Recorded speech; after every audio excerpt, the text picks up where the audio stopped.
और कुछ देखिए अनबन बन गया ऐसे, तो मेरे रिश्तेदार बोलते थे कि नहीं पूजा पाठ ना बंद करने से ऐसे होता है।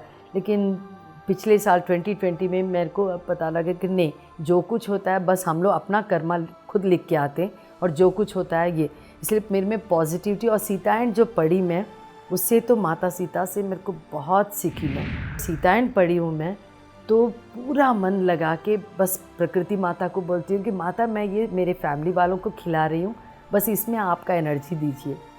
ये मेरे को सीतायन से बहुत अच्छा लगा और बहुत मैं कनेक्ट हो गई हूँ। सो 2001 में पत्री जी बोले कि यहाँ पिरामिड बनाइए, तो हमारे हॉस्पिटल के ऊपर मेरे हस्बैंड ने पिरामिड बनाया। वो 25 बाई 25 पिरामिड बनाए, क्योंकि वो चाहते थे कि जो पेशेंट आए वो लोग ठीक ठाक घर पहुँचे। बहुत ही कठिन बोलता होता है जो परिक्रमा में दूसरा दिन बहुत ही कठिन होता है, लेकिन उस समय क्या ऐसी, अब इसको ये थोड़ा आगे चले थे, मैंने कहा तुम मेरे पर ध्यान मत देना, तुम आगे निकल जाओ। तो ये आगे आगे जा रही थी, फिर मैं पीछे थोड़ा सांस चल रहा था। तो उस समय अचानक मेरे पास 2 लामा लेडीज़ आई थी। तो बोली मैडम आपका हेल्प करें? तो मैं बोली आप तो बोले आपका गोदी लेके जाएंगे। मैंने कहा मैं इतनी लंबी हूँ, आप मेरे बगल में इतने शॉर्ट हो, तो कैसे लेके जाओ? बोले नहीं वो हम कर देंगे।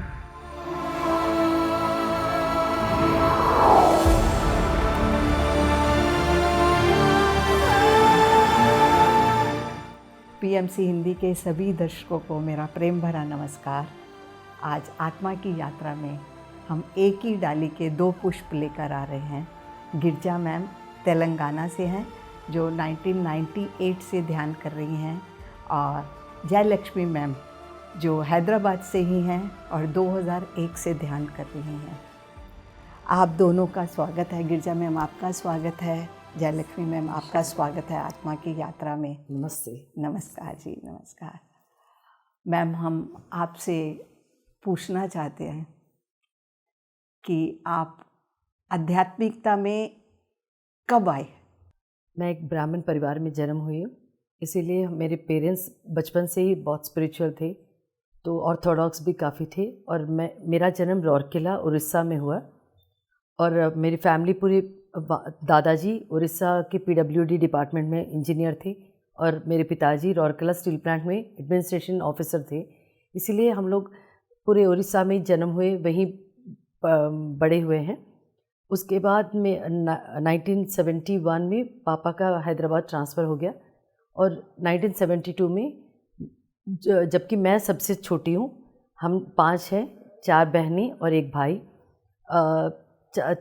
3 बहनों के बाद भाई है, और मैं सबसे छोटी हूँ। क्योंकि मैं सबसे छोटी थी, तो मेरे को लेके मेरे मम्मी पिताजी, दादी दादाजी हैदराबाद शिफ्ट हो गए, और यहाँ से मेरा 7th क्लास का हैदराबाद में मैं एक स्कूल में, कीस हाई स्कूल जो है काफ़ी फेमस है, उस स्कूल में मैं पढ़ी हूँ, और मेरा इंटरमीडिएट फर्स्ट ईयर तक हैदराबादी में मैं रही हूँ वहाँ। तो इसीलिए ऐसे ऑर्थोडॉक्स में, तो मेरे बचपन में मेरे घर में शिरडी साई बाबा का कोई एक बंगाली फैमिली थे, तो मेरे भाई का ना फिट्स आता था, तो उन्होंने कहा कि शिरडी साई बाबा सब ठीक कर देंगे, इसीलिए आप बाबा का बस आप उनका भजन कीजिए और उनका ध्यान कीजिए। तो हमारे घर में तब से थर्सडे भी भजन था, पहले सैटरडे था, फिर थर्सडे भी। उसके बाद पिताजी मेरे भाई को लेके शिरडी अकेले गए। उस ज़माने में शिरडी जाना बोलने से राउरकेला से बहुत मुश्किल था। राउरकेला से मुंबई जाना था, फिर वहाँ से मनमाड जाना था। तो पिताजी भाई को लेके शिरडी गए, फिर वहाँ दर्शन वापस आ गए। वैसे हमारे घर में शिरडी साई बाबा का एंटर हुआ है, तो तब से हम लोग शिरडी साई बाबा के काफ़ी भक्त हो गए। फिर हैदराबाद जब आए, तो उसके बाद मेरे जो सिस्टर्स हैं सब तब तक मेरी बड़ी और दूसरी दीदी की शादी हो गई, और जो अभी मेरे बगल में तीसरी दीदी, ये तब 9th क्लास में शायद पढ़ती थी।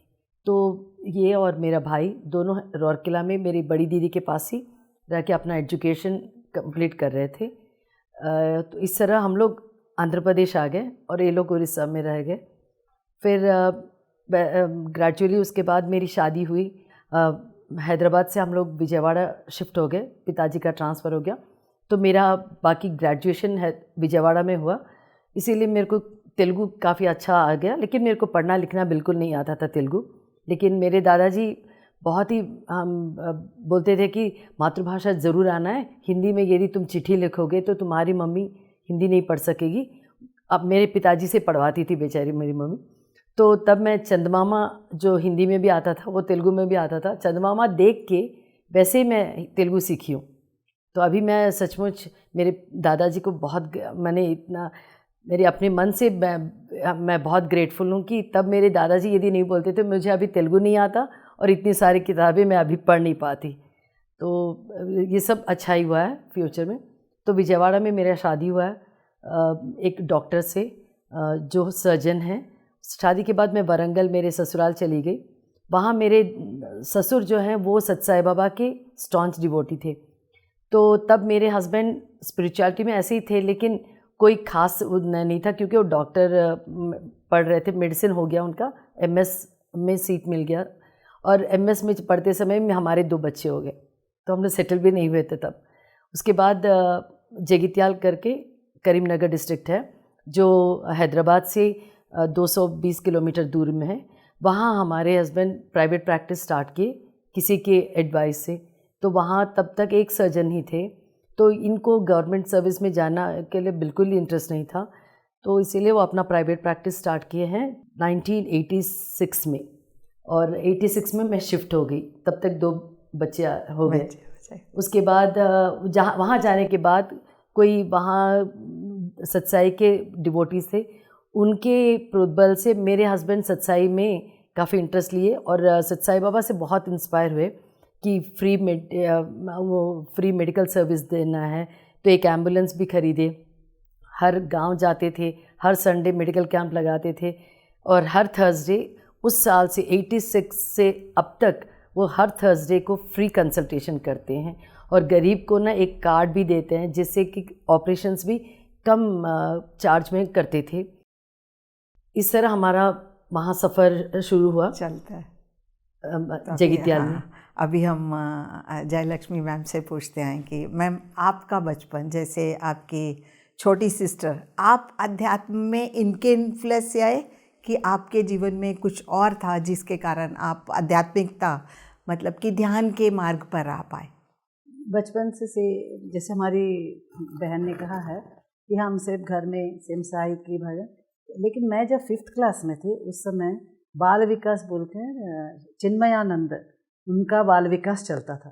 तो मुझे बहुत पसंद, अपने आप चली गई लोग साथ। तो उन लोगों ने भजन वजन सिखाया, गीता पाठ सब भी, भज गोविंदम ये सब में भी कंपटीशन में फर्स्ट आए, भगवत गीता के सब भी। तो इसी तरह चल रहा था। तो फिर सेम शिरडी साई बाबा के भी हम लोग बिल्कुल भजन वगैरह करना, शिरडी साई के सब वैसे चलते रहा। और स्कूल भी वहाँ पर से हम स्कूल में वहाँ पढ़ रहे। तो लेकिन जब मैं डिग्री 11th क्लास में पढ़ रही थी मैट्रिक वहाँ, तब हमारे पिताजी का ट्रांसफ़र होके आ गए। तो हम सोच भी नहीं सकते थे रौरकला छोड़ना, क्योंकि हमें बहुत ही पसंद था। हमने कहा हम आएंगे नहीं, और वैसे मम्मी पिताजी सोचे भी थे नहीं लेके जाना, क्योंकि भाई मुझसे छोटा था, 1 क्लास 2 साल का फ़र्क, मगर एक ही क्लास। तो बोले ठीक है तुम रहना, तुम उसकी कंपनी में रहोगी। तो उसके बाद फिर डिग्री वैसे ही वहाँ मैट्रिक और प्री यूनिवर्सिटी से करने के बाद डिग्री फर्स्ट ईयर में फिर मेरी शादी हो गई। हमारे हस्बैंड एयरफोर्स ऑफिसर थे ऐसे। तो फिर उनके बाद फिर ऑल इंडिया उनके साथ घूमना, हर जगह, चाहे आसाम हो, ये सब जगह ऑल इंडिया घूमते ही रहे। सबसे पहला वाला तो आसाम तेजपुर बोलकर, तो वहाँ चले गए, और हम थे भी उसी समय सिर्फ 18 साल के। सो उनके साथ, लेकिन अब निकल गए तो जर्नी में निकल गए से। तो फिर उसके बाद सेम ऐसे था। फिर हमारे जब एक बार हमारे हस्बैंड की 75 में फिर मैं माँ भी बनी, डिलीवरी हुआ, फर्स्ट बच्चा से हुआ, तो बेंगलोर ट्रांसफ़र कर। तो हमारे पिताजी मम्मी उस समय हमारे घर, वो लोग विजयवाड़ा में थे। तो उनके घर में लैंडलॉर्ड से पता चला कि गणपति सच्चिदानंद स्वामी बल्कि आश्रम है मैसूर, वो दत्तपीठम वगैरह बहुत चलाते थे। तो वो घर जो लैंडलॉर्ड थे उन्हीं के थ्रू मम्मी पिताजी भी काफ़ी इन्फ्लुएंस हुए। फिर हमारे बेंगलोर आए, फिर बोले हम मैसूर जा रहे हैं ऐसे गुरुजी से मिलने। तो मैं बोला अच्छा ठीक है, वो लोग चले गए। अब मैं वैसे उनसे मिलने नहीं गई थी उनके साथ, गुरुजी किसी साथ। फिर बाद में फिर हम भी उनके, जब विजयवाड़ा में थे तो हम लोग जब भी छुट्टी नहीं आते, स्वामी जी आए तो उनके भजन वगैरह में चले गए ऐसे। और हमारे इन लॉज वगैरह भी कोई गुरु उन लोगों ने नहीं रखा। इन लॉज के घर में पूजा पाठ चलता था ऐसे, माँ मदरिंदा भी एवरी मंडे फास्ट रखना ये सब है, लेकिन उन्होंने कभी किसी गुरु को फॉलो नहीं किया इस तरह से। तो चल ही रहा था। तो फिर हम भी गणपति सच्चिदानंद उनके आश्रम में जाना सब कुछ सब किया ऐसे। फिर ठीक 2000 जब हुआ था, 2001 में हम उस समय हैदराबाद पोस्टिंग में थे, हमारे हस्बैंड डिफेंस CDM बोल के कंबाइंड डिफेंस मैनेजमेंट उसमें कोर्स करने आए। तब हमारे सिस्टर के हस्बैंड डॉक्टर VSN मूर्ति, उन्होंने बोला भाभी हमें ना आजकल हम आपको एक नया सिस्टम बताएंगे मेडिटेशन। तो मैं बोली क्या है? तो उन्होंने बोला कुछ नहीं, बहुत सिंपल, सिर्फ सांस पे ध्यान देना है, आनापानासती बोलते हैं इसको, भगवान बुद्ध ने सिखाया। तो मैं बोले अच्छा ठीक है। फिर उनसे हम सीखे, धीरे धीरे थोड़ा सा कर रहे। ठीक हैदराबाद में फिर हम लोग एक जगह जैसे कॉलेज ऑफ एयर वारफेयर में फिर हमारे हस्बैंड की ट्रांसफ़र हुई। तो वहाँ पर हमारे घर के बिल्कुल पास अग्रसेन भवन बोल के है, वहाँ पत्री सर आ रहे थे। तो उस दिन बोले भाभी बिल्कुल आपके घर से सिर्फ 5 मिनट का है रास्ता है, वहाँ पत्री जी आ रहे हैं, तो फिर आप आ जाइए। तो फिर उस दिन शायद वो उनसे मैं मिली नहीं है, मैं सीधा जाके पत्री जी से ही पूछ रही थी कि डॉक्टर VSN मूर्ति कहाँ हैं। तो फिर बोले मैडम मैं कहीं यहीं पर दिखे ऐसे, आइए आइए बैठिए। तो उसी दिन से हमें फर्स्ट टाइम मेडिटेशन क्या है ये सब पता ही नहीं था। तो बोले बस सांस पे ध्यान दो, और लोग आए, सब बहुत लोग ही दिखे। और उसी दिन भी डॉक्टर न्यूटन और लक्ष्मी न्यूटन को भी हम उसी समय मिले थे। तब उस दिन बोले आनापानासती से ध्यान। फिर थोड़ी देर बाद कुछ लेडीज सब पूछ रही अच्छा आप कब आए हैं, आपका एक्सपीरियंस क्या है, आपने कौन कौन सी किताबें पढ़े हैं। मैंने कहा मुझे कुछ नहीं मालूम, मैं तो आज पहली बार आ रही हूँ, इससे कोई किताब का ज्ञान नहीं, कुछ नहीं ऐसे। लेकिन आने के बाद फिर वैसे 2001 में हमारे ब्रदर किसकी डेथ हुई थी। तो फिर उस साल से मम्मी पिताजी के कारण एक्चुअली हमारे जो जैसे सिस्टर के हस्बैंड हैं वो बोल रहे थे कि करनूल में ध्यान यज्ञ चलता है, आप चलेंगे? मैंने कहा हाँ आऊँगी बिल्कुल। तो बोले आप आने से आप हमारी वाइफ भी आएगी ज़रूर, चलिए आप कंपनी दोगे। तो मैंने कहा ठीक है चलिए। लेकिन उसी साल हमारे भाई की जब डेथ हुई, मेरे मम्मी पिताजी के लिए बहुत बड़ा सदमा था वो। तो फिर उन्होंने तब सिस्टर ने बोला देख एक काम करो, मैं नहीं जाती हूँ, तुम मम्मी पिताजी को तुम लेके जाओ। तो मैंने कहा अच्छा ठीक है। फिर मम्मी पिताजी को लेके गए। जब हम करनूल पे पहुँचे, फिर पत्री सर को मालूम तो था ही, उन्होंने और वो पिताजी को भी मिल चुके थे ऐसे। तो उन्होंने बोला अच्छा जब पता चला कि भाई कैसे रहते, तो उसी दिन एक ही दिन 5 पिरामिड्स के भेजे उन्होंने। बोला अच्छा डॉक्टर सर आप पहले करनूल का पिरामिड दिखाइए, फिर ऐसे अनंतपुर का, ऐसे नंदवरम बोल के ऐसे 5 पिरामिड्स में हमारे भेजे। तो उससे पिताजी मम्मी लोग भी जब देखे सबको, उनको बहुत अच्छा। तो आपकी जीवन की यात्रा आध्यात्मिकता की ऐसे शुरू हुई है। तो आपने जैसे आपके बता रहे हैं कि आपके पतिदेव ने पहले ध्यान को किया, बट उनके ध्यान में आने का क्या कारण था? तो जैसे दीदी बोली है, हम लोग गणपति सच्चिदानंद स्वामी जी के फॉलोअर्स थे थ्रू मेरे पेरेंट्स से। तो स्वामी जी विजयवाड़ा में थे तब हम लोग थे। तो मेरे काफ़ी मुझे बहुत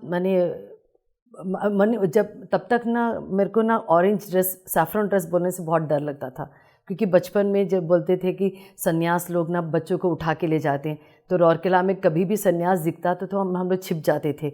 लेकिन जब स्वामी जी को देखे तो मैं थोड़े दिन तो बिल्कुल मैं इनकार कर दी उनसे मिलने के लिए। मेरी मम्मी बोली नहीं ये तो बहुत महिमान्वित है, तुम आओ एक बार।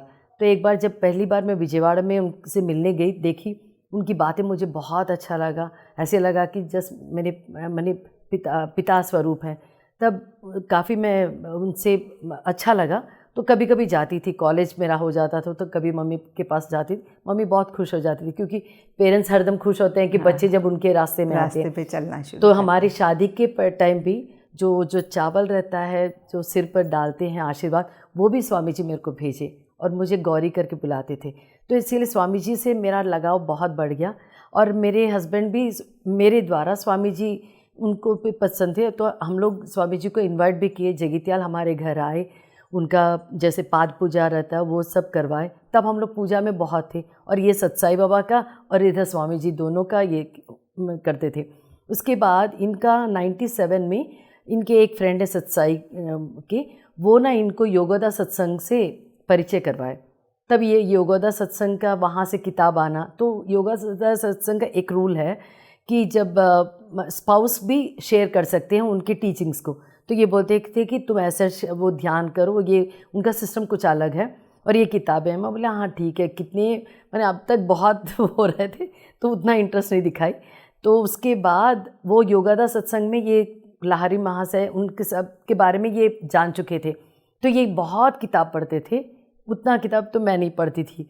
तो उसके बाद एक बार 1998 जून में, मेरे को डेट याद नहीं है, हैदराबाद में दिलसुख नगर करके एक एरिया है जहाँ मेरे मम्मी पिताजी का घर है, वहाँ शिरडी साई बाबा का मंदिर है। हरदम ये जब भी जाते थे शिरडी साई बाबा का मंदिर दर्शन करते थे, और इनको आदत है कि वहाँ जो भी स्टॉल दुकानों की तरफ किताबें देखना। तो हमारे घर में साई चरित्र की भी ये करते थे।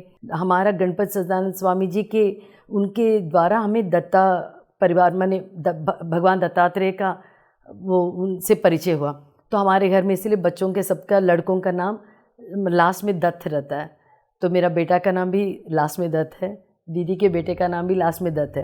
तो दत्त परंपरा ऐसे चल रहा था, और इसीलिए हमारे घर में अभी भी पीछे हम लोग दत्तात्रेय का एक मंदिर बनाए, वो वाला हरदम उसका बहुत पूजा ये मेरे हस्बैंड करते थे। उसके बाद जब वो किताब देखे, वो मैगज़ीन देखे, उसके ऊपर लाहिरी महाशय का वो फ़ोटो था, तो ये पहचान गए कि अरे ये तो लाहिरी महाशय का किताब है।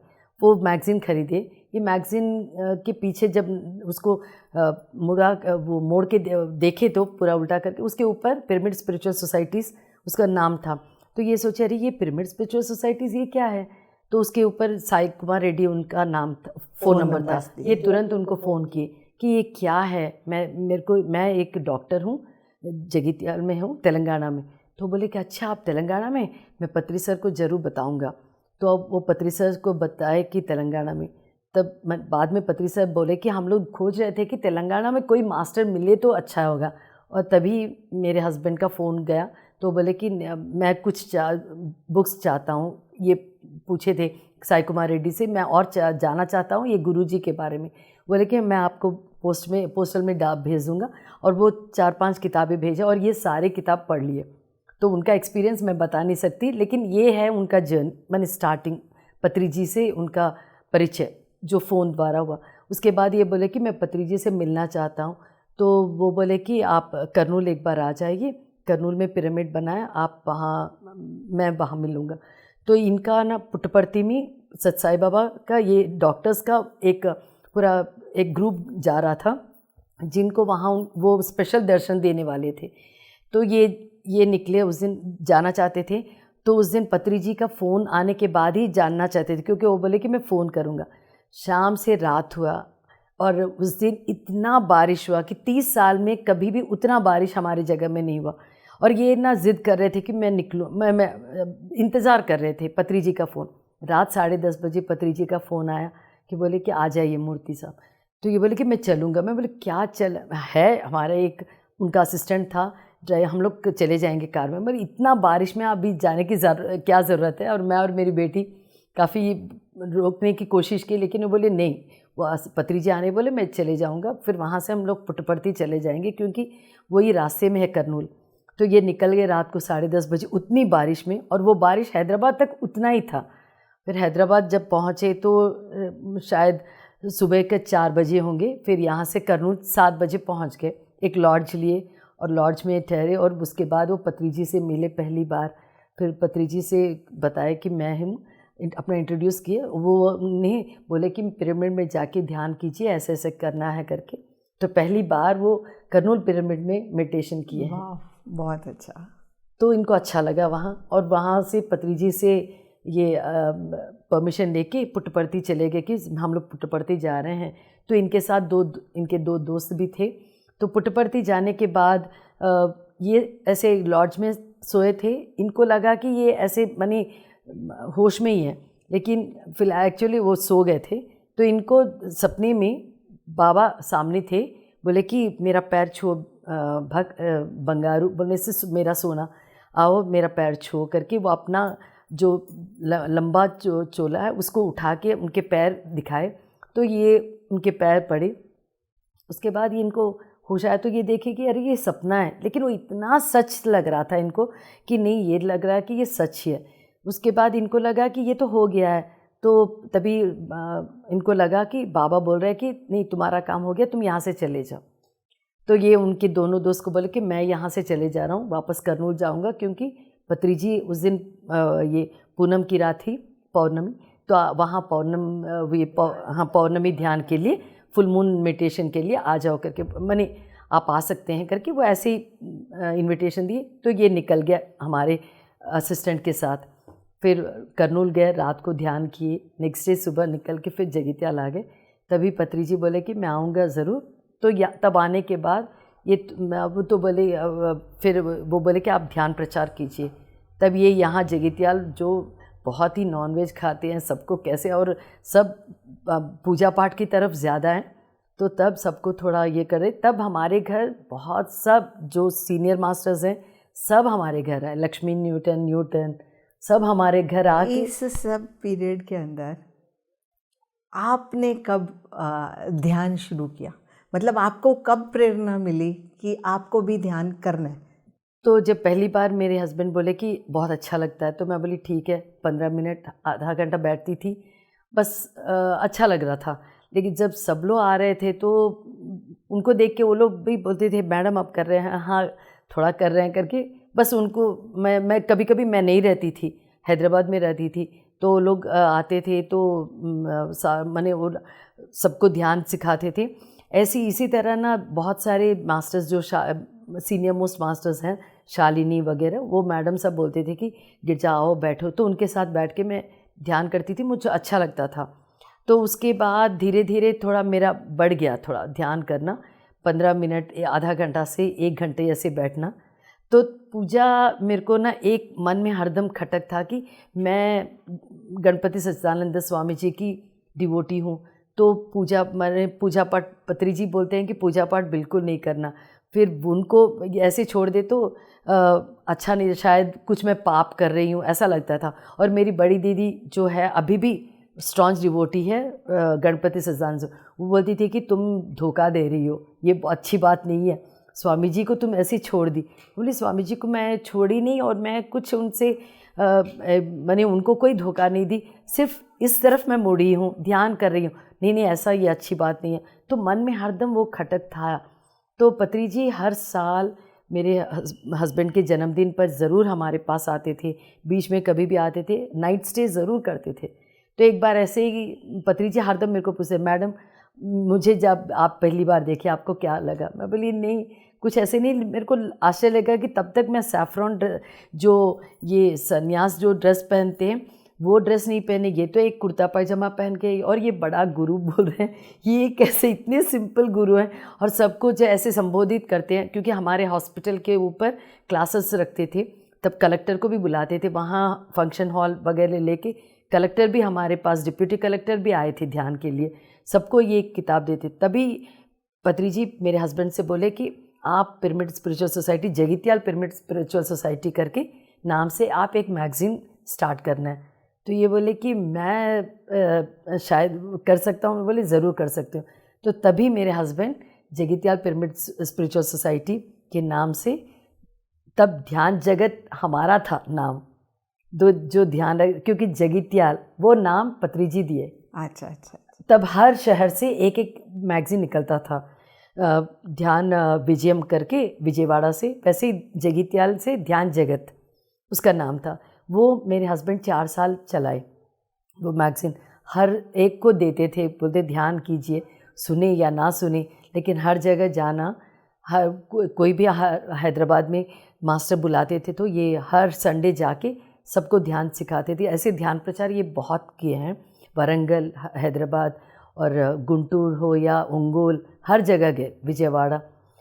तो इस तरह इनका सफ़र चलता रहा, और ये तो बहुत ही ध्यान करते थे, और इनका ध्यान का एक्सपीरियंस तो बहुत बड़े, मैंने वशिष्ठ, ऋषि वशिष्ठ, उनका जो बोलते हैं ना हायर सेल्फ है मेरे हस्बैंड का, तो वो उनका दर्शन दिए, ऐसे बहुत अच्छा हुआ। उसके बाद पत्री जी सब बाकी मास्टर्स, तो एक बार पत्री जी मुझे पूछे कि मैडम आपको कुछ पूछना है, कैसे मैंने आपको कैसे लग रहा? बोली बस सर मेरे को बस ये एक खटकता है कि मैं स्वामी जी के पास अभी जाने का मन नहीं है, वो पूजा वगैरह उतना इंटरेस्ट नहीं है, तो मैं कुछ गलत कर रही हूँ। बोले कि जब लड़की मायके छोड़ के ससुराल जाती है तो मायके को भूलती है क्या?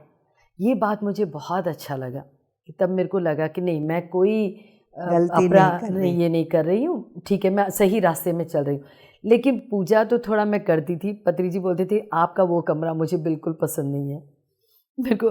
तो मैं बोले कि मेरे हस्बैंड बोले देखो पत्री जी तुमसे बोल रहे, लेकिन मैं ना कन्विंस नहीं हो रही थी पूरी तरह से आप हाँ, उसको छोड़ नहीं मैंने पा पूजा रहे। पाठ बहुत तक कम कर दी, लेकिन थोड़ा तो करती थी।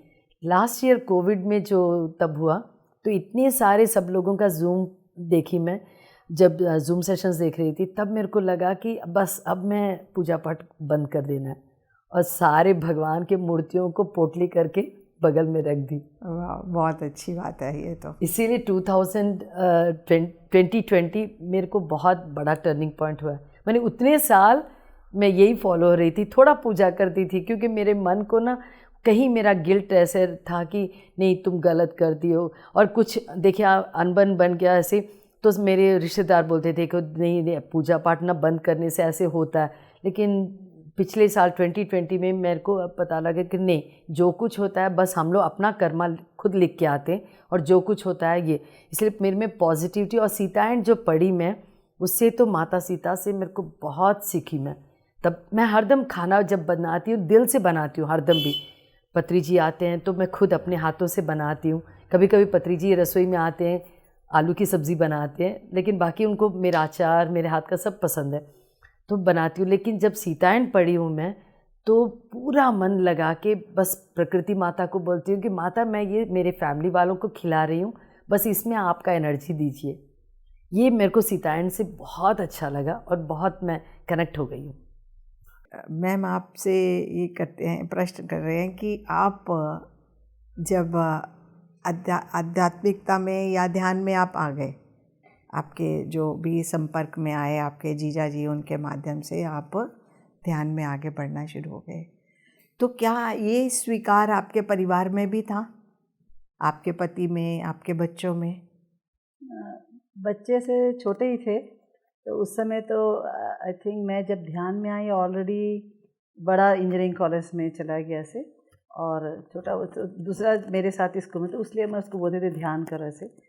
और फिर जब मतलब ध्यान यज्ञ में गए तो पति जी ने उस समय बोले, पास में बैठे उस समय तो आराम से इतना तो नहीं है, तो बोले मैडम हमेशा ना, मैं बोली सर मैं चाहती मेरे घर में सब लोग ध्यान करें। तो बोले मैडम आपको मालूम जब केले की जो एक जगह झाड़ सारे होते हैं ना, तो एक जगह पानी देता, पानी धीरे धीरे जाता पूरा, इसी तरह आप यहाँ से कीजिए, पानी अपने आप चला जाएगा। तो मैं बोली सर बहुत अच्छा, मतलब अभी जब लगता है कि सर की एक एक बातें काफ़ी उसमें मायने रखती हैं से, तो फिर उस समय भी अब उनके साथ तो बात की ऐसे। फिर उसके बाद बच्चों को भी यही हम बोलते थे, हमेशा बच्चों को बोले देखो हम लोग जब छोटे हमें ये ध्यान नहीं मालूम, अभी तुम्हारे हाथ में इतना अच्छा है, ध्यान करो सब कुछ बहुत अच्छा से होगा। तो हाँ कर लेते मम्मी, हाँ कर लेंगे ऐसे बोलते ऐसे।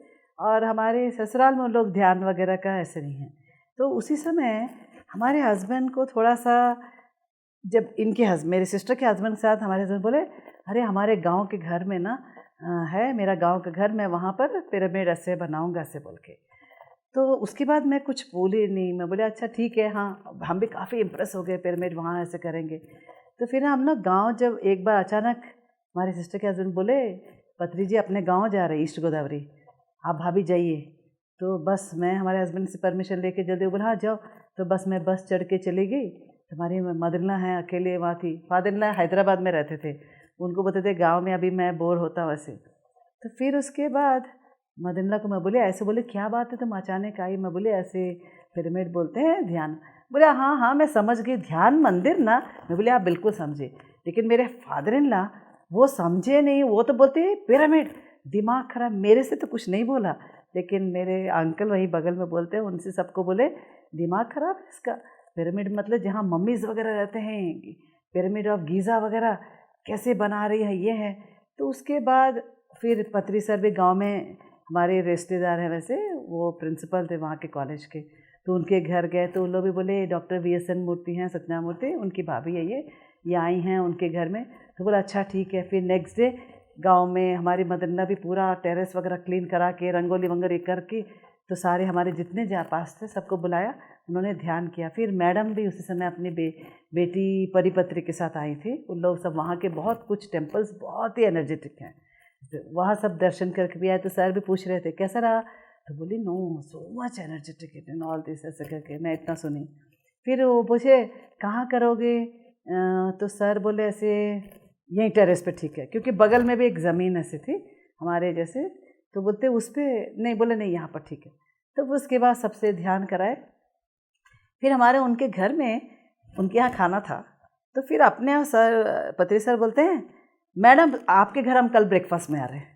मुझे खिलाने में कुछ नहीं, एक्चुअली बेचली मेरी मदर इन लॉ है ना, अब उनके पास क्या है क्या नहीं, वैसे वो आराम से खिलाती थी। तो बोलते कोई बात नहीं है बना देंगे उसमें।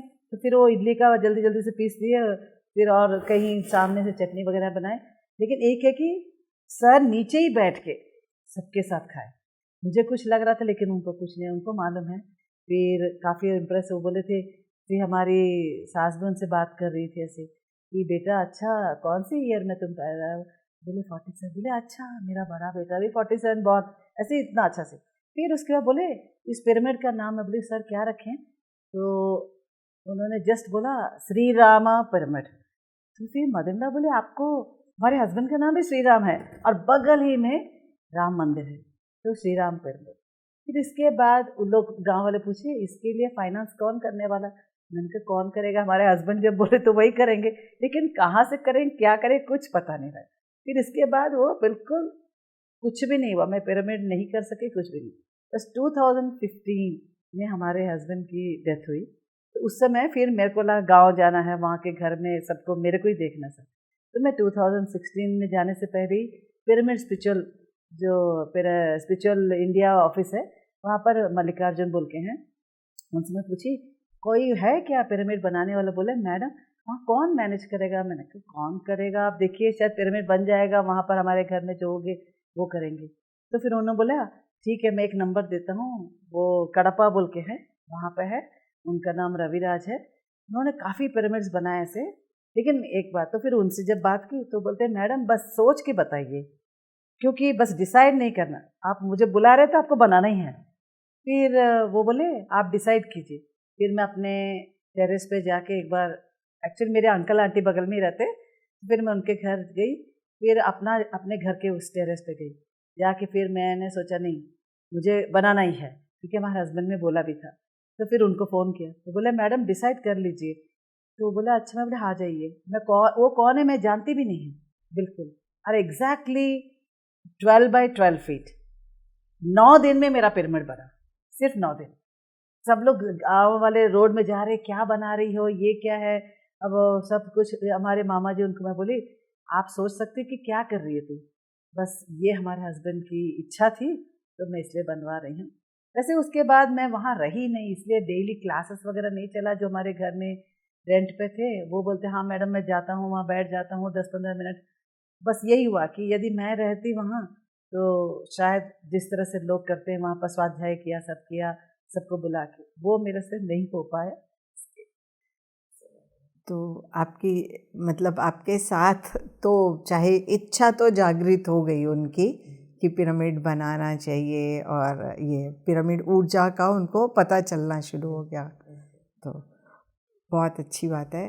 तो आप बताइए गिरजा मैम कि आपकी आगे की यात्रा में, जैसे कि आप बता रहे हैं कि आपके पति भी स्प्रेडिंग में ज़्यादा जा रहे थे या सब कुछ कर रहे थे, तो आपको कभी ऐसा लगा कि वो क्यों इतना भाग रहे हैं, क्या ज़रूरत है इतना भागने की? आपको कभी ऐसी फीलिंग रही क्या? कभी नहीं लगा, क्योंकि मैं कभी भी, मेरे हस्बैंड जो भी करते हैं मैं कभी इन्वॉल्व नहीं होती हूँ, बस मैं उनकी मर्ज़ी पर छोड़ देती हूँ।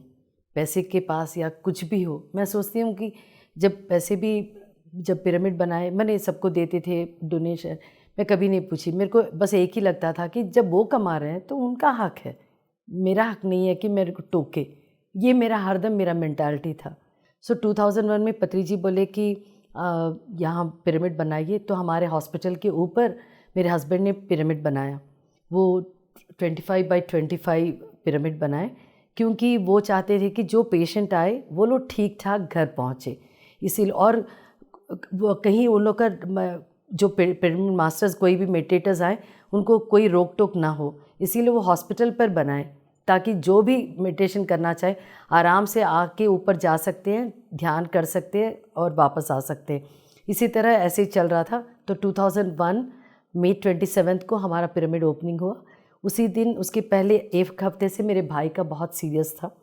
उसी दिन मेरे भाई का डेथ हुआ, लेकिन मैं नहीं जानती थी, मेरे तक खबर नहीं भेजे, क्योंकि हमारा पिरामिड ओपनिंग था तो मैं उससे बहुत बिज़ी थी। एक बस के साथ 2-3 कार के साथ पत्री जी आए और पूरे करीबन 120 तक लोग आए हमारे पिरामिड ओपनिंग का। तो पत्री जी को मेरे हस्बैंड ने बताया कि इसका भाई डेथ हो गया है, लेकिन मेरे को नहीं बताया, क्योंकि बताने से फिर मैं कर नहीं पाती शायद ये काम। आप श्रद्धा से काम नहीं कर उतना श्रद्धा से, इसीलिए नहीं बताए। तो पत्री जी उस दिन मेरे को, जब पिरामिड ओपनिंग हुआ वहाँ के एमएलए से, तो पत्री जी एमएलए और उनके पत्री जी अपने बगल में मुझे बैठा के बोले कि मैडम आप किंग्स चेंबर में ध्यान कीजिए। और वो भजगोविंदम गाने गा रहे थे और पुनरपि जननम पुनरपि। मैं सोची पत्री जी क्यों ये गाना गा रहे हैं, और मेरे ध्यान में मेरे को एक पत्ता, उसके ऊपर एक बच्चा, कृष्ण, भगवान कृष्ण का ऐसे दर्शन हुआ था, वो वाला, बस एक फ्रैक्शन ऑफ ए सेकेंड। उसके बाद मैं आ गई, सब लोग वापस चले गए। पत्री जी उस दिन हमारे घर पर ठहर गए। वो बोले कि नहीं, नेक्स्ट डे मैं आऊँगा। तब तक भी मुझे खबर नहीं था कि मेरा भाई का डेथ हो गया यूएस में। तो उसके बाद अगले दिन सुबह मेरे हस्बैंड बोले चलो हैदराबाद चलेंगे, भाई का सीरियस है, तुम्हारे मम्मी पिताजी से मिलेंगे। तो मैं बोली ठीक है। तो पत्री जी हमारे साथ आ रहे, बहुत अच्छा। रास्ते में जाते जाते खूब पत्री जी के साथ बातें कर रहे थे। रास्ते में रोक के होटल के पास ब्रेकफास्ट भी कर लिए। फिर पत्री जी को उनके घर पर छोड़ के जब हमारे घर पहुँचे तो तब पता चला। बहुत दुख लगा, लेकिन मैंने बस जैसे एक माया आ गया था। मैं अपने इस काम में, जो पत्री ओपनिंग पर जब सब आ रहे थे, बस उसमें इतना मैं निमग्न हो गई, पूरा वैसे हुआ। तो एक्सपीरियंस तो हरदम आते थे। उसके बाद अभी 4 साल पहले हमारे घर पर मेरे हस्बैंड चाहते थे कि हमारे घर में भी एक पिरामिड हो, जो 2x2 ऐसा तो पिरामिड था, 4x4 भी, लेकिन एक पिरामिड बनाए। तो मैं सोची कि हमारा डुप्ले घर है, सबसे ऊपर बनवाएंगे। तो बोले कि अभी हम लोग को पैर दर्द है, उतना ऊपर नहीं चढ़ सकते, तो हमारे पीछे काफ़ी जगह है, दत्तात्रेय का जहाँ मंदिर है उसके सामने, तो वहाँ हम लोग अभी 4-5 साल पहले एक पिरामिड, बहुत खूबसूरत पिरामिड बनाए। उसमें पत्री जी बोले कि मुझे पूरा लैंडस्केप चाहिए इसके अंदर, और पूरा लैंडस्केप हम लोग उनके लिए पूरा पेंट वैसे करवाए। और उनको इतना पसंद आया कि बोले कि हर एक पिरामिड मास्टर इनके घर जाके देखिए कि पिरामिड कैसे होना है अंदर। तो बहुत खूबसूरत बना। अभी उसमें मैं अपना संगीत का प्रैक्टिस करती हूँ, और कोई भी आए पिरामिड मास्टर्स, हम लोग वहाँ बैठे बात करते हैं और ध्यान करते रहते हैं। बस पत्री जी आते रहते हैं, बस उनका आशीर्वाद है। और एक बार पत्री जी 2008 में, शायद मेरे को याद नहीं है, तो बोले कि एक बार मैं हिंदी में बात कर रही थी, कार में जाते जाते कोई फ़ोन आया था। तो मेरी सिस्टर की डॉटर इन लॉ, जो उड़ीसा से है, वो उड़िया है, उसके साथ हिंदी में ऐसे वो उसका फ़ोन आया तो बात की। तो पत्री जी बोले अरे मैडम आपको हिंदी इतना अच्छा आता है। तो उसके बाद एक बार बोले कि आप शोलापुर जाइए ध्यान प्रचार करनी, और पूना जाइए। तब तक मैं ध्यान प्रचार बिल्कुल नहीं की, क्योंकि मेरे हस्बैंड एक डॉक्टर है, वो अपना एक लैपटॉप में पूरा तैयार कर दिए कंप्यूटर में, कि ध्यान जब करते हैं तो वो अपना पावर पॉइंट प्रेजेंटेशन के साथ ही करते हैं, ताकि पब्लिक को ज़्यादा समझ आए। इसीलिए उनका सब लोग बहुत पसंद करते हैं, क्योंकि बात करने से बेहतर जब स्क्रीन के देखेंगे और बोले भी। तो मैं बोली कि तब मैं ज़्यादा किताब भी नहीं पढ़ी, 40 मास्टर्स वगैरह 1-2 किताब पढ़ी, लेकिन मेरे को बात करने का झिझक बहुत था। तो मैं बोली पत्री जी मुझे भेज रहे हैं, मैं कैसे करूं? तो ये बोले कि मेरा जो लैपटॉप है ले जाओ, स्क्रीन ले जाओ, और वहाँ पावर पॉइंट प्रेजेंटेशन हिंदी में बात कर लो और इंग्लिश में, जिसमें तुम दोनों बहुत अच्छा बात कर सकती हो। इस तरह मैं पहली बार पत्री जी के कहने से मैं शोलापुर गई, और शोलापुर में 3 क्लासेस ली। पावर पॉइंट प्रेजेंटेशन करके एक गायनोकोलॉजिस्ट का भी, मैं डॉक्टर्स का भी क्लास ली। वहाँ से पूना गई। पुणे में जोशी जी हैं, वो मुझे रिसीव करने आए और उनके कहने से वो ले गए एक कॉलेज में और 2-3 सेंटर में। वो बोलते हैं कि वहाँ उसके बाद इतने सारे सेंटर्स आ गए, मैडम आप फिर आइए एक बार करके। तो मेरा पहली बार बाहर जाके ध्यान प्रचार हिंदी और इंग्लिश में मेरा हुआ। आपका शुरू हो गया? अब मेरा शुरू हो गया। उसके बाद मैं कहीं नहीं गई हूँ, लेकिन मेरे हस्बैंड तो अभी भी रेगुलर हर जगह जाते हैं। जहाँ भी कोई भी बुलाए वो कार लेके जाके अपना ध्यान प्रचार करते हैं। ठीक है। तो मैम अब आपसे पूछते हैं कि आपने तो जैसे पिरामिड भी बनवाया और तो अब हस्बैंड नहीं है, तो उसके बाद भी आपने ध्यान प्रचार शुरू किया? मतलब वही स्कूलों में काम जब किया ना, हमेशा छोटे बच्चों के साथ बिल्कुल क्लास शुरू होते साथ ही उन लोगों को बैठा के 5 मिनट में बच्चे इतने अच्छा सीख लिए कि सब पेरेंट्स आके कहने लगे कि हमारे बच्चे अब हमें घर में बैठ के बोलते हैं, पहले हमारी मैम सिखाती है वैसे ही आप लोगों बोलते हमारे बच्चे हमें अभी ध्यान करना सिखा रहे हैं मैडम, बहुत अच्छा। और क्लास में भी लास्ट में भी बच्चे थोड़े थक गए, कहानी सुनाए, फिर उनके बाद फिर बोले आंख बंद करो बैठो, तो उनका तो एक्सपीरियंस कुछ सुनाई दिखाई दिया, हाँ मैडम हमें ये भगवान दिखाई दिए, वो भगवान दिए। तो इस तरह से हमेशा बच्चों के साथ हमेशा वो करते आई हैं वैसे। तो फिर बच्चों के साथ और कभी फिर पति सर को मैं यही बोली थी। तो एक बार ऐसे ही हुआ कि मैं थोड़ा सा, हम लोग बेंगलुरु में हम लोग उस समय थे, एक बार आए थे हमारे घर के पास ही हैदराबाद में, उनका जो पहले ये जो ध्यान जगत ऑफिस था, गए ऐसे ही देखे, बोले मैडम ध्यान कर रहे हैं? तो मैं कुछ बोली नहीं। क्यों, आपको क्या टाइम नहीं मिल रहा है या आलस आ रहा है? मैंने कहा बाप रे सर तो बहुत पकड़ ली। उसके बाद से आज तक कभी भी ध्यान नहीं छोड़ा। रात को सोने से पहले और सुबह जल्दी उठ कर ध्यान जरूर करते हैं। और जब भी मिलता, जैसे हैदराबाद बेंगलुरु में भी अभी जो चंद्रशेखर वगैरह है, उनको मुझे पता नहीं था कौन है, उन्होंने हमें नंबर दिया, तो उन्हें भी किया कि हमें थोड़ा सा ये जो पिरामिड कैप्स वगैरह से, तो हमारे लेडीज़ क्लब वगैरह में भी उन लोगों को, तो जब भी कोई मौका नहीं छोड़ती हूँ, जब भी कोई मिलता ध्यान के बारे में बात करती है ऐसे। और अभी दिल्ली वगैरह में भी हमारी फ्रेंड्स अभी हम मिले हैं लास्ट ईयर, स्कूल के फ्रेंड्स अभी लास्ट ईयर, तो सबको भी हमने कहा पीएमसी हिंदी का ये जो भेजा कि तुम लोग पीएमसी हिंदी देखो और उसमें जरा देखो ऐसा बोल के। अब बार बार सिद्ध करती हूँ, कोई है अभी पानीपत में, सोनीपत में, दिल्ली में 2-3, सबको बोलते पीएमसी हिंदी जरूर देखो, बहुत अच्छा है बोलते। और है कि ध्यान में आने के बाद ही, पहले क्या है स्कूल में जब पढ़ते थे उस समय किताबें अलग होती थी, स्पेशली कहानी की किताब बहुत अच्छा, और हिंदी में ही मस्त अच्छा लगता था ऐसे। तो लेकिन ध्यान में आने के बाद थोड़ा सा तेलुगु, पहली बार तेलुगु हमें बिल्कुल नहीं आता, और हमारे हस्बैंड बहुत अच्छे तेलुगु राइटर थे, शॉर्ट स्टोरीज उनका तेलुगु मैगजीन में आता था, और he was a very good cartoonist also. तो बोलते बाप रे, सब तो मुझे हर स्टोरी के लिए हमें लेटर्स लिखते हैं और मेरी वाइफ को आता ही नहीं। तो मैंने कहा मुझे क्या मालूम, मुझे आपके साथ शादी होगी, मैं तो और तरह की पली बड़ी हूँ ऐसे। तो फिर उसके बाद हम भी सेम धीरे धीरे चंदा मामा पढ़ना शुरू किए, क्योंकि चंदा मामा इज़ वेरी इजी। तो जैसे तेलुगु में चंदा मामा मैगजीन आता था, उसमें पढ़ते। फिर धीरे धीरे ध्यान में आने के बाद फिर मैं थोड़ा पढ़ना सब शुरू भी की कि थोड़ा थोड़ा पढ़ें, क्योंकि इतने अच्छे मैगजीन में इतने सारे हैं, तो फिर उसमें पढ़ना शुरू किया। फिर धीरे धीरे से अभी बड़े मैगजीन, बड़े बड़े बुक्स भी, बहुत बुक्स एक्चुअली ध्यान में आने के बाद ही पढ़े। लोक सिंह रामपा का जो है, और living with the Himalayan masters है, वो तो मतलब स्वामी रामा का तो मैं फ़ैन हो गई, मैं तो 3-4 बार पढ़ चुकी।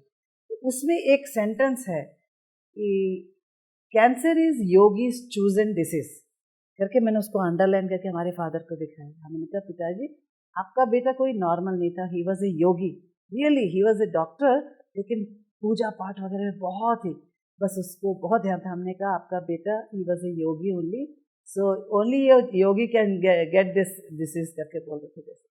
तो फिर पिताजी को भी हमने दिखाया, मैंने कहा पिताजी आप दुखी मत होइए, आपका बेटा एक योगी भी था, तो योगी डिसीज। फिर उसके बाद सब ध्यान वगैरह, अब क्या, अब अभी क्या है, 2005 में हमारे हस्बैंड रिटायर होकर हम हैदराबाद आ गए।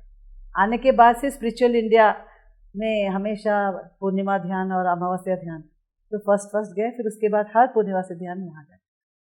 और अपने बिल्डिंग वालों को भी एक बार बुला के सबको कैप्स दिया, ध्यान सिखाया अपनी तरफ से। जैसे सर बोलते हैं बद्री सर कि अपना काम अपना करो, कौन कितना फॉलो करेगा तो उनकी मर्जी है। तो आप ही से हम पहले जानते हैं कि आपके जीवन में कोई ऐसे चैलेंजेस आए, कोई फिज़िकल आए या और किसी तरफ से कोई चैलेंजेस आए, आपको उनको कैसे लिया? एक तो हस्बैंड मतलब रिटायर होने के बाद थोड़ा सा उनको ब्रीदिंग प्रॉब्लम अचानक आया, फिर एक्चुअली एक थोड़ा मेडिकेशन के कारण ही उनको ब्रेन डल हो गया था, मेडिकेशन ऐसे कर। फिर उसके बाद भी लेकिन कोई बात नहीं है, otherwise he was a very energetic person.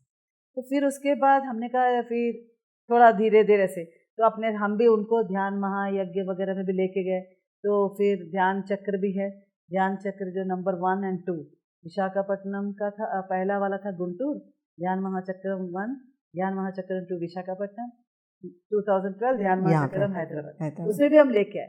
तो साथ में हमारे जो सिस्टर के हस्बैंड, उनके अंकल भी हमारे हस्बैंड को हाथ पकड़ के ले जाते, तो हम उनसे मजाक करते थे, आपका दामाद कहीं नहीं, ये आपका दामाद जिसको आप लुक आफ्टर कर रहे हो। तो इस तरह से तो उनके साथ तो हमेशा किया। लेकिन हम लोग 2005 में, जब उस समय अच्छे ही थे, 2007 में मानसरोवर कैलाश सिस्टर उनको मतलब हमारे सिस्टर के हस्बैंड बोले जब भी पत्री सर जाएंगे उस समय तुम्हें हम जरूर भेजेंगे। तो ये बोली अकेले जा रही हो तुम आना। मैं बोले हम कैसे आएंगे, एक तो हमारे जीजा रिटायर भी हो गया और उनको 15 दिन छोड़ के आना, मनी भी देखो। तो बोली नहीं नहीं जाओ। फिर मैं कुछ नहीं ध्यान दी, लेकिन वो 2-3 बार हमारे पीछे बेटे को बोली मम्मी क्यों नहीं है करे। फिर उस समय हमने कहा हमारे पास तो पासपोर्ट भी नहीं है। फिर पासपोर्ट को अप्लाई किया, उसमें काफ़ी मुश्किल हो रहा था, सुबह सुबह 2 बजे 3 बजे लाइन में। तो पिताजी को भी हमने कहा मानसरोवर कैलाश कैसा होगा पिताजी पता नहीं, लेकिन हम रोज़ कैलाश के दर्शन हो रहा है, सुबह सुबह उठो, गलती हो रही है, फिर और एक बार भरना फॉर्म सब। फिर पत्री सर के साथ दीदी इसके साथ ही हम लोग गए थे। तो उस समय जब हम लोग परिक्रमा कर रहे थे, सेम की परिक्रमा करने के समय उसमें एक्चुअली उस साल हम लोग 99 लोग गए और अपने जो इसमें और दूसरे और एक मद्रास एक टीम आई थी, उनको भी हमारे साथ मर्ज कर दिया। तो सर ने बोला सब लोग जाने की मत सोचो, सब लोग मेरे सामने आओ, मैं सबके ऑरा देख के बताऊंगा कि आप जा सकते हैं।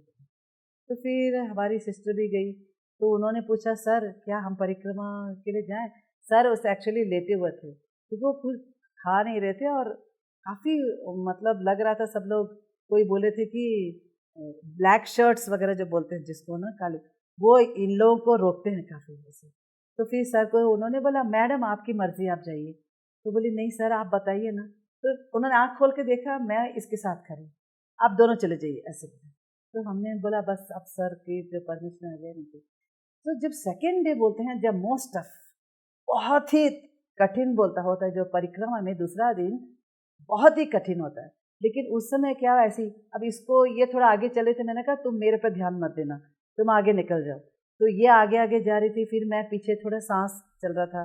तो उस समय अचानक मेरे पास 2 लामा लेडीज आई थी। तो बोली मैडम आपका हेल्प करें। तो मैं बोली आप, तो बोले आपको हम गोदी लेके जाएंगे। मैंने कहा मैं इतनी लंबी हूँ, आप मेरे बगल में इतने शॉर्ट हो, तो कैसे लेके जाओ। बोले नहीं नहीं वो हम कर देंगे।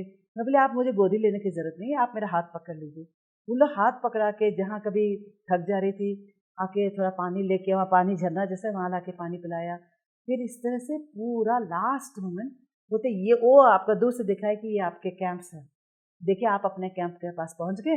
और उसके बाद सर से निकल गया और बोल भी रही थी उसके साथ की जो सहेली है, बोली कहाँ की है ये। बोले हमारा बेटा जो है ना पढ़ता, वो ना एक्चुअली डलहौजी में उनके कौन है जे गुरु है ना, बौद्ध गुरु हैं, लामा उनके पास है वहाँ पर, तो उसी वहीं की है ये। तो फिर बोली अच्छा। तो फिर उसके बाद छोड़ के चले गए। तो फिर वहाँ पर सिस्टर ये ऑलरेडी पहुँची, बोले हाँ मैं तुम्हारा इंतज़ार कर रही थी कि तुम्हें कुछ पानी वगैरह लगे होगा ऐसे। तो मैं बोली नहीं वो साथ में। फिर पत्री जी ने पूछा तुम लोगों का क्या एक्सपीरियंस है। तो मैं बोली ऐसे से लामा लेडीज़। तो लामा लेडीज़ कहाँ है, वहाँ कोई भी नहीं है मैडम। तो मैं बोली नहीं मेरे को तो हाथ पकड़ के पूरा सेकेंड डे तो पूरा ट्रिप पहुँचे। बोलते मैडम कोई नहीं, दे आर एस्ट्रल मास्टर्स, उन्होंने आपका हाथ को पकड़ के आपको पूरा दूसरे दिन की परिक्रमा कराई। तीसरा दिन फिर अच्छा से ऑलमोस्ट हाफ डे। तो वो एक बहुत एक्सपीरियंस अच्छा हुआ।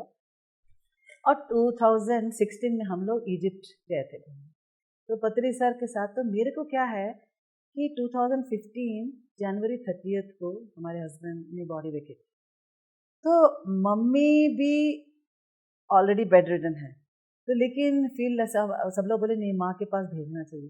तो मम्मी के पास जब गई, पहले 1-2 दिन मम्मी ने देखा अकेली आई है, क्या बात है, मतलब हस्बैंड सामने हमेशा रहते हैं। फिर मैं पूछी, हमारे हस्बैंड उनको ना नाम सूर्य बाबू ऐसा बुलाते, बोले कहाँ है वो। तो फिर मैं थोड़े देर में बोली मम्मी नगेश मतलब मेरे सिस्टर का बेटा, he is a cardio surgeon, तो मैं बोली उसके पास छोड़ के आई। बोला अच्छा मम्मी पर। तो फिर उसके बाद फिर मैं बोली भगवान माफ़ करना, मम्मी के पास झूठ बोलना। तो मुझे लगा कि मैं अपने मम्मी से लिपट के रो नहीं पाई। यही है कि ध्यान के कारण हमारी इवन सिस्टर की बहू उस दिन बोलती है, मैं आपके घर जब मिलने आई मैं उसको रिसीव किया और मैं कोई रोई भी नहीं, क्योंकि ध्यान के कारण पता चला कि बॉडी ही खाली गया है है। और एक चीज़ है कि हम यदि रोए तो वो आत्मा ऊपर जाने नहीं पाती, वो बार बार पीछे मुड़ मुड़ के देखते करके, ये सब बुक्स में पढ़ी थी। तो मैं बिल्कुल नहीं रोई। तो फिर वो बोली बाप रे, हम मान गए कि आपका मेडिटेशन के कारण ही आप बिल्कुल इतने स्ट्रांग हैं। तो मुझे लगा कि मम्मी को ठीक एग्जैक्टली हमारे हस्बैंड के डेथ के 1 महीने बाद ही मम्मी की डेथ हो गई। तो उस दिन भी हमारे हस्बैंड का जब एकादशी है, बोलते हैं actually Bhishma Ekadashi is suppose to be Hindu लोगों को, कि जैसे भीष्म भगवान उन्होंने जिस दिन छोड़ा उसको भीष्म एकादशी के दिन यदि बोलते हैं कोई भी जिसकी मृत्यु हो या द्वादशी है बहुत अच्छा मानते। उस दिन हमारे हस्बैंड की डेथ भी एकादशी, अब मतलब उस दिन याद भी नहीं था, पहले 2 दिन पहले याद है। सब हमारे रिलेटिव्स बोले अरे बाप रे, एकादशी के दिन जो भीष्म एकादशी बोलते उस दिन बॉडी वेकेट करना ही बहुत ही मतलब अच्छा शगुन है, और दूसरा दिन द्वादशी। फिर वो बोले, मैं बोला अच्छा ठीक है। फिर मम्मी से मिलने के बाद तो 2016 में इजिप्ट में गई, तो मेरे को लगा कि मैं ऐसे गुरुजी को पकड़ के, मतलब मेरे को जैसे लग रहा था मुझे रोने का मन कर रहा था, लेकिन मैं कहीं किसी के पास, फिर मैं सोचे मैं रोऊँ तो हमारे बच्चे बेचारे घबरा जाएंगे, किसके पास रहूँ। तो फिर उसमें इस समय थोड़ी हमारी सिस्टर शायद और एक मेरी दूसरी दीदी के भी के साथ गए, तो मैं ऐसे उसमें 35 साल मौन में थी, तो उन्होंने बोला मौन में है। तो मैं हम लोग एक जगह कहीं गए थे, एक रिसोर्ट जैसे ही था इजिप्ट में, तो वहाँ मेडिटेरेनियन सी और रेड सी का जैसे वहाँ दहा बोल के, तो वहाँ है ना मैं जा रही थी, उन्होंने मुझे ऐसे आवाज़ दी, मैं पीछे मुड़ के बोली तो इसे आए, फिर बैठ के हाथ में हाथ लिया, फिर मेरे को तो आंखों में ऐसे आंसू बह रहे थे। वो मेरे आंखों में आंखें डाल के ऐसे देख ही रहे थे। फिर उसके बाद फिर मैं अपने आप हाथ ऐसे ले ली, तब मुझे लगा, मैंने कहा ये मेरे मन की बात जान बिल्कुल। तो अब जब भी ऐसे कभी सोचते तो वो तुरंत मुझे उनका अनुभव यही हुआ कि हमारे मन में हम जब कुछ भी सोचते सर को पता। गिरजा मैम, आपसे हम जानना चाहते हैं कि आप भी अपनी दीदी के साथ मानसरोवर गई, इजिप्ट की यात्रा गई, तो आपके अनुभव कैसे रहे वहाँ पर? मानस सरोवर की यात्रा, जैसे दीदी बोली है, मेरे हस्बैंड पहले से वो इंसिस्ट कर रहे थे कि पत्री जी के साथ, उन्होंने 2001 में पहली बार पत्री जी के साथ, और पत्री जी का भी पहला मानस सरोवर यात्रा था, और 2007 में हम लोग पत्री जी के साथ गए। तो हम बहुत इंटरेस्टिंग था। पत्री जी हरदम बोलते थे कि आंखें खोल के ही पूरा अपने यहाँ ध्यान मत कीजिए, बस में आंखें खोल के अपनी चारों तरफ नेचर को देखिए, क्योंकि नेचर इतना खूबसूरत है, यहाँ आप आंखें बंद मत कीजिए। ये इसीलिए ऐसे मैंने ऐसी बातें जब सुनते थे तो बहुत, तब तक सचमुच हम लोग नेचर को एंजॉय करते हैं, लेकिन उतनी उस आंखों से नहीं देखते हैं जिस आंखों से पत्री जी देखते हैं। तब हम लोग ये सीखे कि हाँ सचमुच एक खूबसूरत जगह देखना है तो हम लोग जाते वक्त बस में जब ट्रैवल करें या ट्रेन में आंखें खोल के देखते रहें, आंखें नहीं बंद करें। जब परिक्रमा करने के लिए गए तो वो हमें वहाँ यमद्वार करके एक है, बस परिक्रमा हम लोग स्टार्ट करें, वहाँ यमद्वार के जगह पत्री जी खुद आके वैन में हम सबको विश करके सबको ऑल द बेस्ट बोले, और बोले कि जाके परिक्रमा करके आइए। और हम लोग जाते वक्त 2-3 औरतें तो जो दूसरे ट्रैवल में हमारे आंखों के सामने गिर गए थे घोड़े पर, और हम तो आगे चले गए। जैसे दूसरे दिन, पहला दिन तो परवाह नहीं, आराम से कर लिए, दूसरे दिन इतना मुश्किल था वो वाला यात्रा। तो मैं बड़े बड़े पत्थर हैं, उस पत्थर को हम लोग को उसके ऊपर चढ़ना पड़ता है, फिर उतरना पड़ता है। तो वहाँ ना एक दूसरे के लिए कोई रोकता नहीं है, क्योंकि हम लोग को लगता है कि ख़त्म करो इसको, इतना मुश्किल है। इसीलिए मैं आगे आगे जा रही थी, दीदी पीछे पीछे आ रही थी।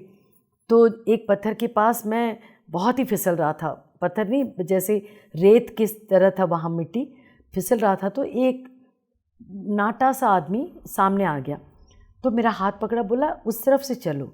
मैं बोली नहीं, इस तरफ से नहीं, नहीं उस तरफ से चलो, उस तरफ से तुम आराम से उतर सकती हो। तब वो दिखाए और वो मेरे को वहाँ तक आए और हाथ पकड़ के उस तरफ से मैं उतर गई। उतरने के बाद थोड़ी देर गई, देखी तो हमारे जो साथ हैं वहाँ सब कैंप लगा था। हम लोग को इतना, मैं बहुत सरप्राइज़ हो गई, बहुत आश्चर्य, क्या मैं ख़त्म कर दी इतना जल्दी। उसके बाद पत्री जी ये सब होने के बाद थर्ड डे होने के, जब बैंड सब आए, थर्ड डे का परिक्रमा होने के बाद बैंड सब आए, उस दिन गुरु पौर्णमी था। पत्री जी को सब लोग मानस सरोवर के पास उनका स्नान करवाए, लेकिन हम लोग वो सब मिस हो गए। पत्री जी का दर्शन भी नहीं हुआ।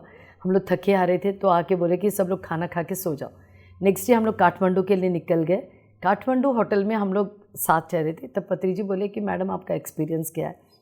तो दीदी अपना एक्सपीरियंस बताई, मैं अपना एक्सपीरियंस। मैं बोली पता नहीं कहाँ से आए।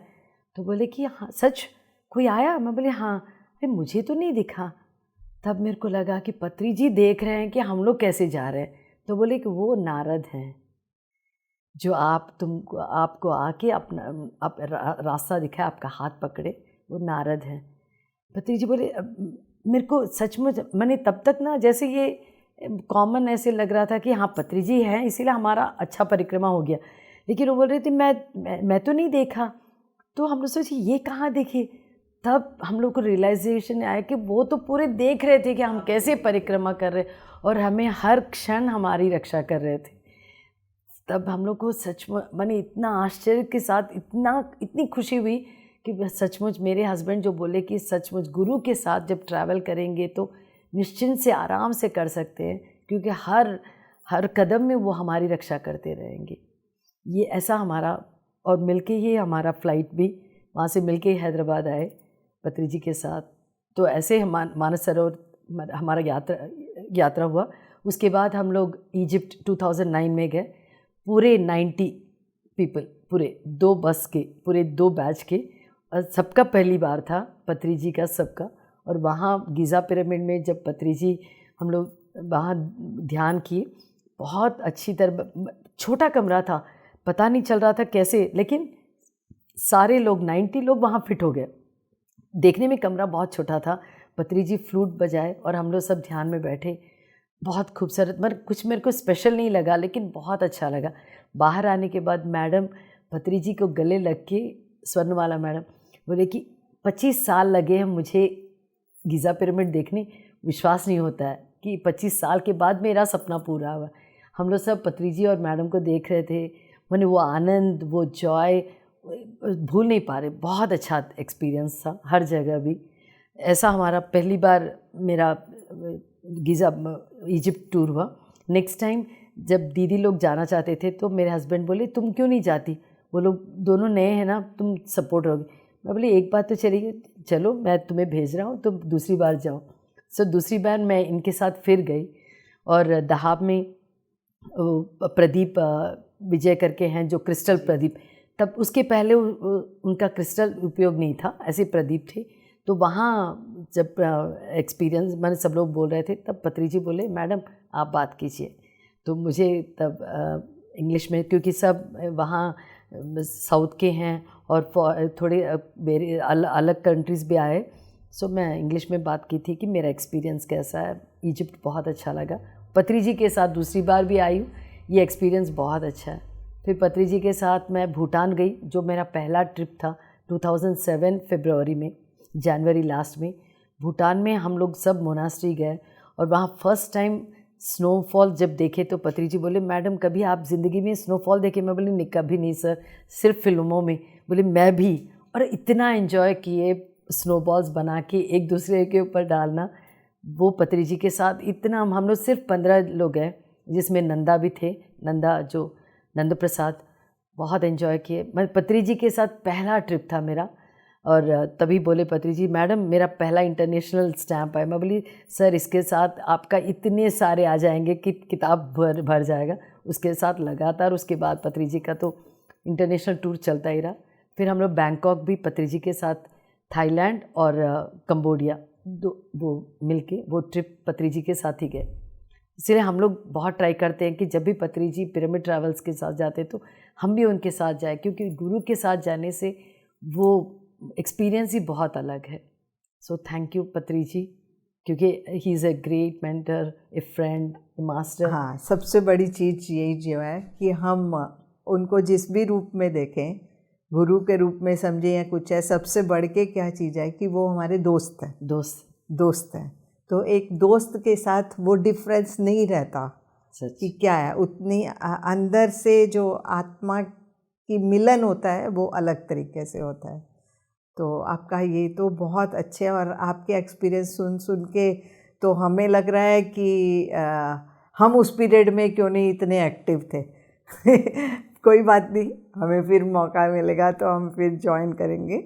तो अभी आपसे कुछ और पूछते हैं कि आपने जितना भी ध्यान प्रचार पत्री जी के कहने से शुरू किया, तो आपने और भी इसके अलावा भी कोई और ध्यान प्रचार किया? मैं एक ऑर्फनेज, सेमी ऑर्फनेज चलाती हूँ। उसकी अभी 24 साल हुआ है वो शुरू होके। वो सोशल वेलफेयर डिपार्टमेंट से हम लोग को आया था। वो बच्चों को गवर्नमेंट के हॉस्टल्स में ठीक से देख नहीं रहे थे, तो तब का तब मेरी एक फ्रेंड उनको अपने शेल्टर में ली और मुझे तभी एक सेक्रेटरी बना दी। मैं बोली कि हम लोग को तो कुछ एक्सपीरियंस नहीं है। बोली नहीं हम लोग देख लेंगे इनको। वो तब से अब तक चल रहा है। सभी बच्चों को जब भी मैं जाती हूँ आवास में, वो लोग को सबको बोलती हूँ कि सुबह शाम ज़रूर आप मेडिटेशन करना है, और जब भी मैं जाती हूँ उनसे मेडिटेशन ज़रूर करवाती हूँ। छोटे छोटे बच्चे हैं, अभी इतने सालों से 30 बच्चों से ज़्यादा हम लोग नहीं लेते हैं, क्योंकि लड़कियां हैं, लड़कियों का देखभाल करना बहुत मुश्किल है।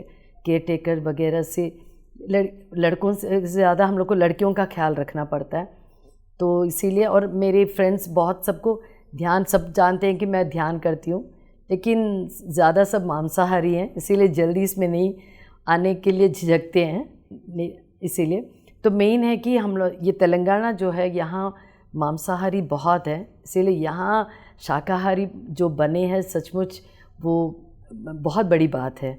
इसीलिए अभी भी हमारे शहर में मैं सबको बोलती हूँ कि मैं ज़रूर, आप आइए, ध्यान सिखाऊंगी। तो अभी आएंगे शायद। पत्री जी से भी पत्री जी भी बोले हाँ मैडम आप अभी बाहर जाना है।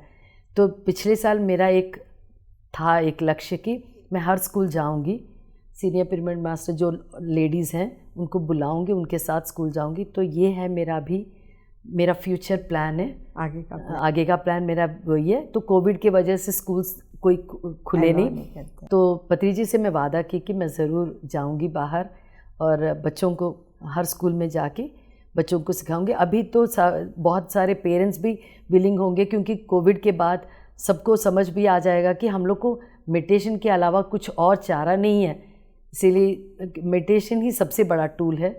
तो मैं आशा करती हूँ कि मेरा ये जो अब मेरा जर्नी हो, तो बच्चों को हर स्कूल जाके, सीनियर पिरामिड मास्टर को ले जाके या अकेली जाके उनको मैं ध्यान सिखाऊं। बहुत अच्छा है, आपकी जर्नी सुनकर इतना अच्छा लग रहा है कि ऐसा ज़रूरी नहीं है कि हम जब आध्यात्मिकता में आते हैं या हमने ध्यान करना शुरू कर दिया तो हम जीवन को एंजॉय नहीं कर सकते। बट आप दोनों की यात्रा से हमें इतना अच्छा अनुभव मिला है कि जीवन के हर क्षण हर पल को हम एंजॉय कर सकते हैं। जो पत्री सर बोलते हैं कि जीवन को हर क्षण हर पल उत्सव के रूप में मनाएं, तो आपकी यात्रा से हमें बहुत कुछ समझ आ गया है। तो बस मैं एक और बोलना चाहती हूँ। पहले तो मुझे कोई टेंशन प्रॉब्लम्स आता था तो बहुत मैं थोड़ा मन में सोचती थी ये क्या प्रॉब्लम, क्यों हम लोग को ये आता है, ये तो इतने बड़े मेडिटेटर हैं। लेकिन लास्ट ईयर जो इतने सारे किताब पढ़ी, जूम सेशंस देखने के बाद मुझे पता चला कि जो कुछ आ रहा है, नहीं, मेडिटेटर्स को ही ज़्यादा प्रॉब्लम्स आता है और हम लोग रेडी हैं फेस करने के लिए। तो अभी भी जो भी बड़ा प्रॉब्लम, 1 मिनट के लिए सोचती हूँ कि अरे इतना बड़ा प्रॉब्लम, फिर अरे ये ज़िंदगी तो प्रॉब्लम्स फेस करने के लिए तो मैं आई हूँ इस दुनिया में, इसलिए मुझे कुछ भी अभी बड़ा नहीं लगता है। मैं और अब मेरे पति दोनों डिस्कस कर लेते हैं, एक दूसरे को सांत्वना दे देते हैं कि हाँ चलो लेट्स फेस द चैलेंजेस करके। ये मैं सबसे बोलना चाहती हूँ कि जो भी चैलेंज आए, जो भी प्रॉब्लम्स आए, उसके लिए हम लोग को टेंशन लेने की कोई ज़रूरत नहीं है। बस सोचना है कि ये हमारा part and parcel of our life है और हम लोग इस संसार में इसीलिए आए कि हम लोग ये सब फेस करें और इसके थ्रू जाएं करके सीखें इनसे, जो भी इनसे कुछ और सीखें, जो कुछ सिखाना चाहते हैं सीखें, और हम लोग उसके लिए ज़्यादा टेंशन लेने की ज़रूरत नहीं है। ये है। तो आपके माध्यम से आप बताइए मैम कि हमारे दर्शकों को के लिए आपका क्या संदेश है, आप क्या संदेश देना चाहती हैं उनको? सेम ऐसे कि क्योंकि से चैलेंजेस वगैरह आते हैं उससे घबराए नहीं और मेडिटेशन करते रहें, तो उससे हमें अपने आप सोल्यूशन मिलता ही रहता है। और मेडिटेशन में रह गए मतलब इसका मतलब नहीं कि हम लोगों ने अपना पूरा फैमिली लाइफ भी बहुत अच्छा एंजॉय किया। और मैं तो अभी अकेले, हमारे घर के आसपास वाले अभी आश्चर्य हो जाते कि ये तो आजकल दिखती नहीं है, पूरे महीने कहाँ गई मेडिटेशन ट्रिप। जैसे नंदा जी हैं थे, उन्होंने काफ़ी ट्रिप्स किया, हिमालयाज़ लेके गए और राजस्थान ट्रिप भी लेके गए, फिर मैं ओशो उनके विलेज भी गई, तो बहुत एंजॉय किए। सब लोग यही बोले ये तो काफ़ी एंजॉय किया। मैंने कहा हाँ, अपने आप को खाली रोने से फ़ायदा नहीं होगा, अपने आप को खुश रखो, एंजॉय करो। फिर इसके बाद तो मैं दर्शकों से यही बोलती हूँ कि यदि आप ध्यान करोगे तो आप लाइफ और भी अच्छा एंजॉय करोगे। और आपको जैसे कोई भी, सबके लाइफ में तो तकलीफ़ आती ही रहती हैं, सोल्यूशन उसका आपको सोल्यूशन अपने आप ध्यान करने से मिल जाता है। और शाकाहारी बहुत अच्छा है, बिल्कुल शाकाहारी बने तो उससे मन भी हल्का रहता है सब, क्योंकि सब कुछ प्रॉब्लम तो अपने डाइजेशन वगैरह, और नॉनवेज वगैरह खाएं तो उससे क्या होता है कि नेगेटिव एनर्जी बोल के, तो इसलिए लोग शाकाहारी रहें और ध्यान करें। स्वाध्याय भी बहुत अच्छा है, स्वाध्याय से काफ़ी नॉलेज होता है। और सज्जन सांगत्य जो बोलते हैं, उससे भी लोगों से हमें पता चलता सबका अपना एक्सपीरियंस क्या है। बस मेरा सबसे यही अनुरोध है कि आप सब ध्यान करें और खुश रहें, और क्योंकि जो भी प्रॉब्लम आए बस उसको ये सोच के फेस करें कि ये इसके लिए ही हम लोग इस ज़िंदगी, ये संसार में आए हैं, और एक ड्रामा की तरह सबको हम लोग उसको देखते रहें, एंजॉय करते रहें और ध्यान करें, बस अपना लाइफ एंजॉय करें। और आजकल की जो बच्चों को देख रही हूँ, हम लोग को बहुत खुश लगा, मैंने बहुत खुशी लगती है कि इतने छोटे बच्चे हैं, लड़कियां हैं, ये लोग इतना जल्दी ध्यान में आ गए। हमारी किस्मत है कि हम इतने देर से आए, फिर भी एवरीथिंग इज़ ए चैलेंज। इसीलिए मेरा सबसे अनुरोध है कि सब ध्यान करें और खुश रहें और जीवन को एंजॉय करें। Thank you. आप दोनों का बहुत बहुत धन्यवाद, बहुत बहुत शुक्रिया करते हैं। हम भी बहुत भाग्यशाली है कि आप जैसे सुंदर आत्माओं की यात्रा को हमने बहुत अच्छे तरीके से सुना, और हम आशा करते हैं कि दर्शकों को इससे बहुत लाभ होगा।